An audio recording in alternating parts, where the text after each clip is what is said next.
Number 1 na po ang AIM Global. Bakit ka pa titingin sa iba? Number 1 company. Tapos, tamang grupo, tamang sistema. Pinaka-importante sa lahat, yung tamang attitude.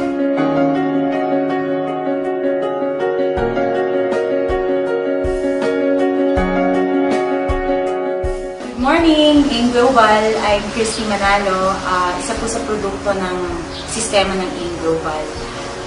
Nag-start po ako sa negosyo 2007. Ang naka-invite po sa akin si Kuya E. But a little background, dati pong sa sales ako. Graduate ako ng mass comm, pero hindi ko nagamit yung natapos ko. So, pinasok ko yung insurance, credit card, postpaid. Naranasan ko rin po maging empleyado mga 2 taon. Pero naisip ko, ang pagyaman, wala sa pagiging empleyado eh. Kaya nung nakakita ko ng opportunity na kagaya nito, actually na-introduce sa akin ni Kuya E ang AIM 2007. That time, nangungutang pa lang siya sa akin.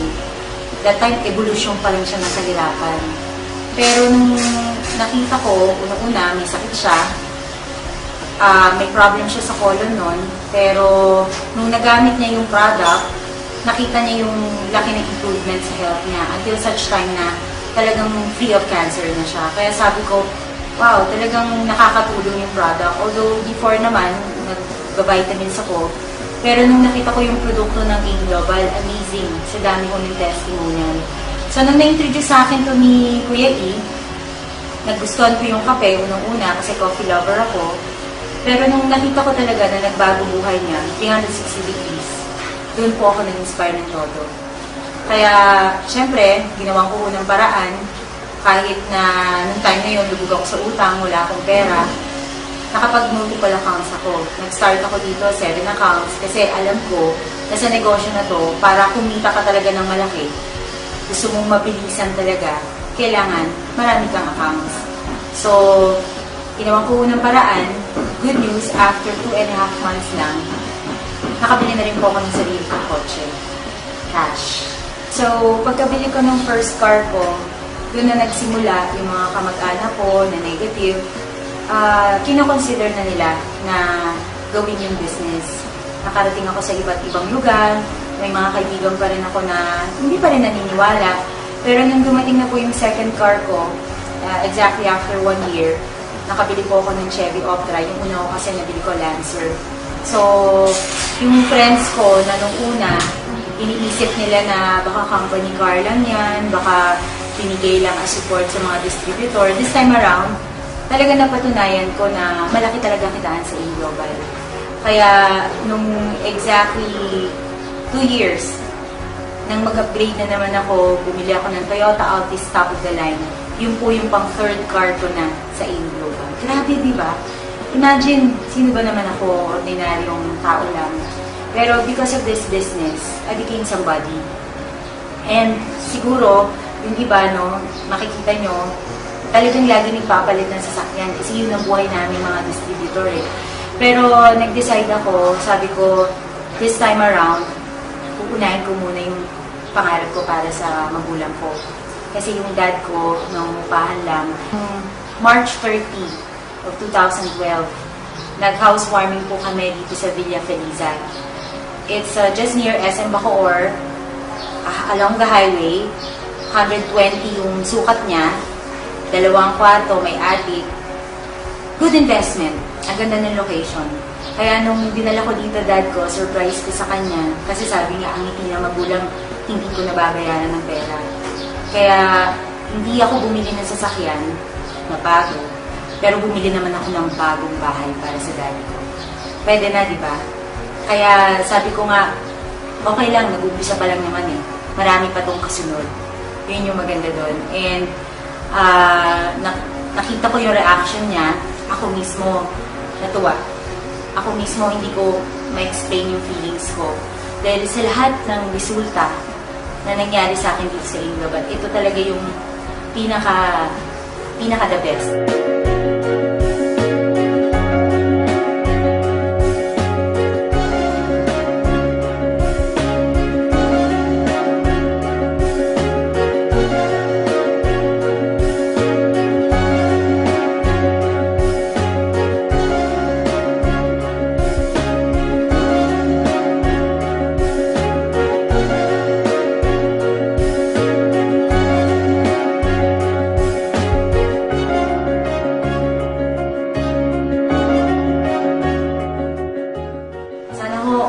tingnan nyo na lang yung mga buhay namin ngayon.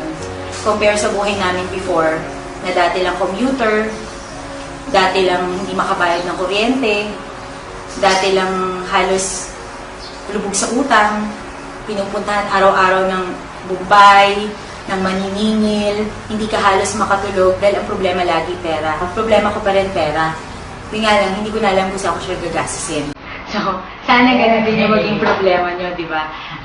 Masarap mag-aim global. Ang dami mong taong matutulungan.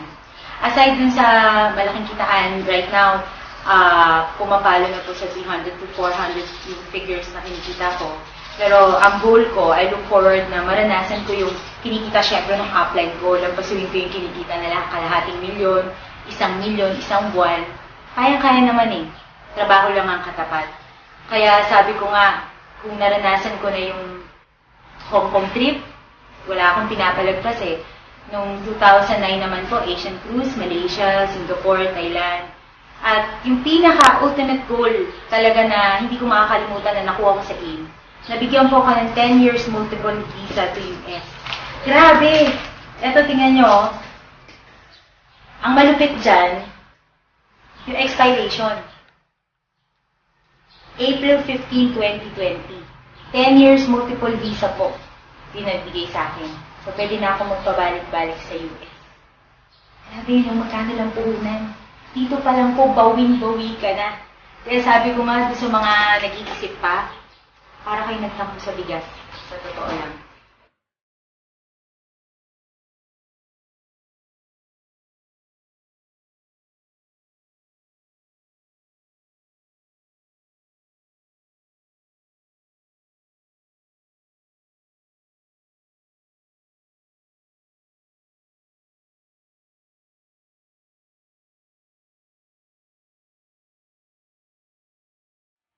Ito yung lifestyle ko kapag wala akong ginagawa, no? Minsan, kung umuwi ako dito, ito po yung Eagle Ridge. Kasi tatlo yung address ko. Isa po sa Bacoor, yun yung Villa Feliza. Pagka ginabi ako ng uwi, galing sa office. Pag naman nandito ako sa Cavite area, dito ako umuwi sa General Trias. Tapos meron pa kaming bahay sa Dasma. Pero wala nang tao doon ngayon eh. Dito na lahat yung family namin. Kaya gusto ko kayong i-tour para lang makita nyo yung lifestyle ng isang networker. Pagka gusto mong magpahinga, pag gusto mong magbakasyon, punta ka lang ng Boracay, mga clubhouse, 4 actually. This is the only golf course na 4 sa buong Asia. Grabe no? Dito ako nakatira.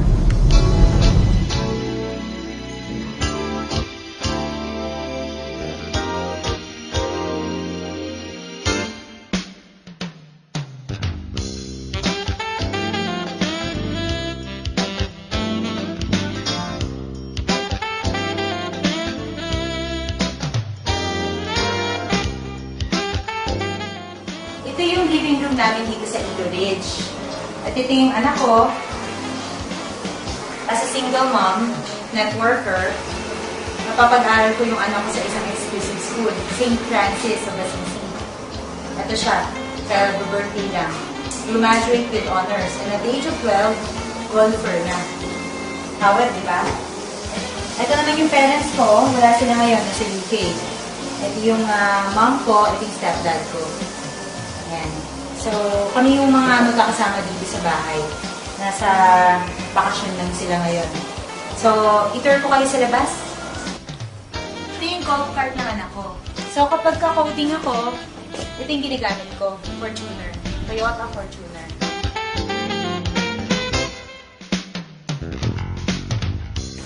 So, ito yung buhay ko dito sa Eagle Ridge pag nagre-relax ako. Kasama ko yung mga alaga kong aso. This is Yuri. And this is Primo. Kita din. Yan, ito yung pinakamakulit. Pero napakabait nito. Golden Retriever. Eto, minsan nagkakape kami. Nagpupunta rito kapatid ko, nagkikwentuhan kami. Ito yung buhay. Hindi komplikado.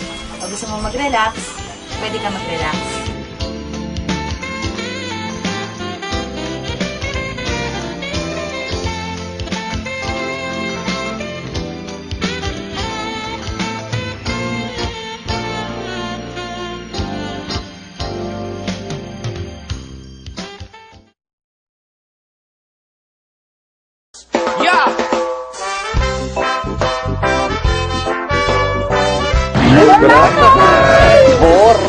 maganda, tingnan nyo naman, ayun yung pupuntahan namin. Yan yung gagawin namin mamaya. Mag-welcome kami, tapos mag-zorb. Ang dami. Talagang i-enjoy namin ito ng todo-todo. Clearwater, night weather, panalo!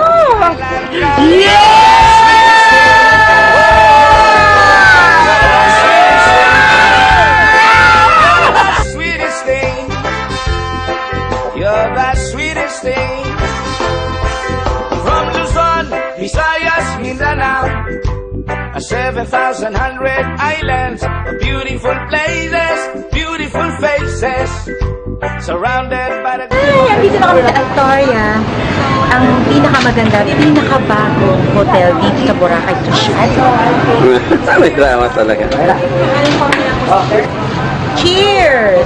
Welcome drink. Mike, gusto ko ganon. Laki naman yan, Heller. Tayo ngayon.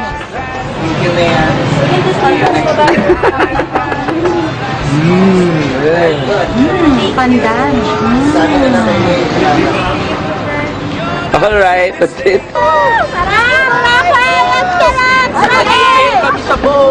Introduce yourself. Good morning! Christy Manalo po. Inggitin lang kayo ng konti. Magpapakain kami ng fish ngayon tsaka mag-island hopping! Tupak ka, tupak. Yan, pink talaga kung pink ang laman. Then make me say Christy something. Manalo po. Sa piling ko lang, business!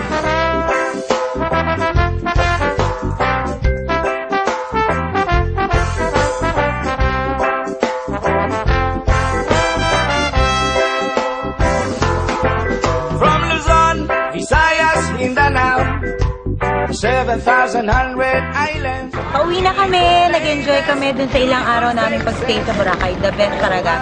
For sure, babalik kami dito. Everywhere I go, everywhere I look. So, syempre, gusto ko magpasalamat sa mga taong kung hindi po dahil sa kanila, wala siguro ako ngayon dito. Unang-una na sa mga uplines ko, no? Kuya E, I love you. Ikaw yung isa sa mga taong sumuporta talaga sa akin ng todo. Prime movers, mula po kala Mike Macrohon, Richard Agas, Razon family, sa hirap at ginhawa po magkakasama kami. At sa mga downlines na talagang ang sisipag, ang gagaling, very inspired dahil na rin po sa ganda ng kultura at samahan namin dito sa Eagles Alliance, yung pangalan ng grupo. Para kami isang pamilya dito na hindi lang po sama-sama kami na nagtutulong-tulong maabot yung mga pangarap namin. Talagang there are times even sa mga problema, magkakasama po kami na sinusolusyonan yun. Kaya, syempre, lalo na sa pamilya ko, sa anak ko, sa mga magulang ko, sa mga kaibigan ko, na kahit mga negative, sila po yung nagbibigay ng extra challenge sa akin para mas lalong galingan ko pa at pursigihin ko pa na gumanda lalo yung buhay ko para patunayan ko sa kanila na tama yung naging decision ko. Siyempre, sa AIM Global, sa lahat ng may-ari, mula kay Doc Ed, kay Doktora, sa upline namin, John Espirin, kay Sir Francis Miguel, na nung-umpisa ako, talagang grabe yung supportang binigay din po sa amin, sa grupo. At sa lahat ng staff ng AIM Global, dahil sila po yung laging maghihiliw na nagbibigay ng serbisyo pag nasa opisina po kami. At even sa mga crosslines ko po na ginagawa rin yung negosyo, tumutulong sa amin, nag-i sa mga downlines, so para ma-inspire sila. At syempre, ang pinaka-importante sa lahat, si God. No? I am sure lahat ng to hindi magiging posible hindi dahil sa Kanya. Trabaho lang talaga katapat. Binigyan ako ng magandang opportunity dahil hinihingi ko to. Hinihingi ko sa Diyos. Ngayon, nangyari na. Siyempre, thank you, Lord. I count my blessings, and this time around, I want to be a blessing to others.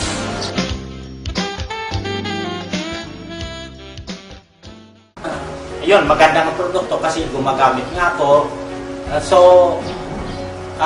Actually, nagdagdag pa ako ng aking account kasi nagsimula ako with one account only.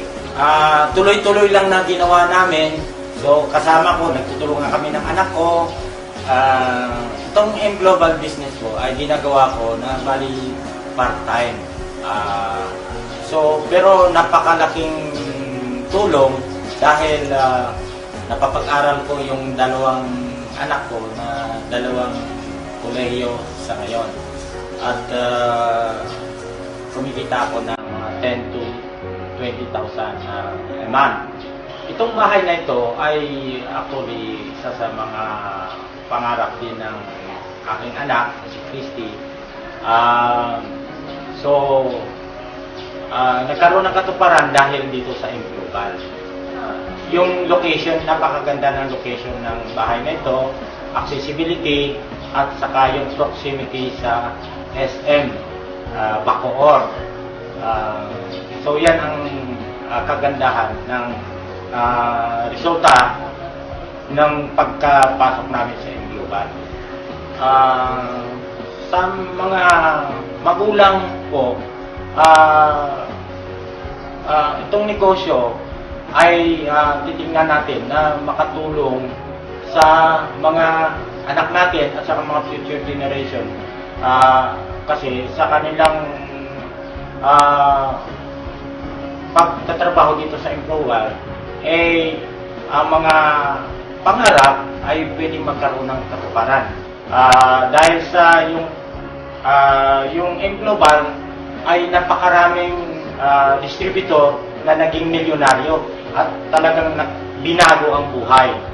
So, isa na rin kami doon, lalo na yung aking anak na si Christy Manalo.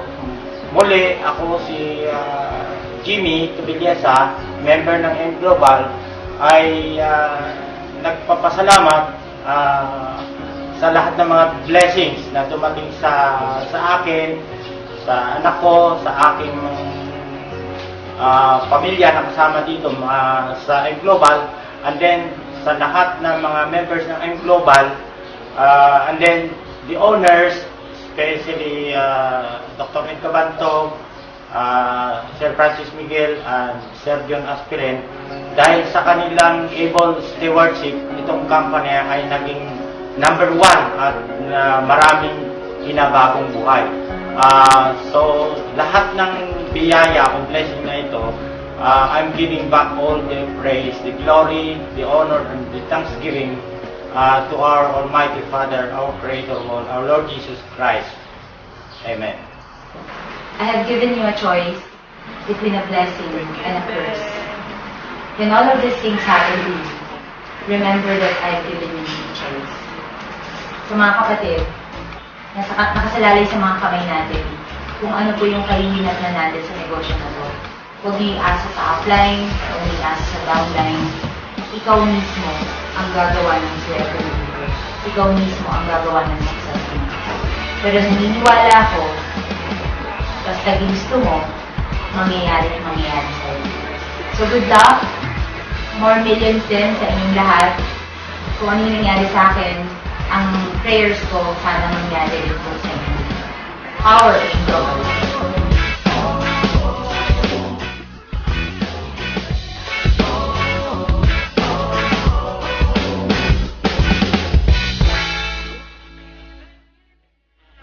So freaking bad.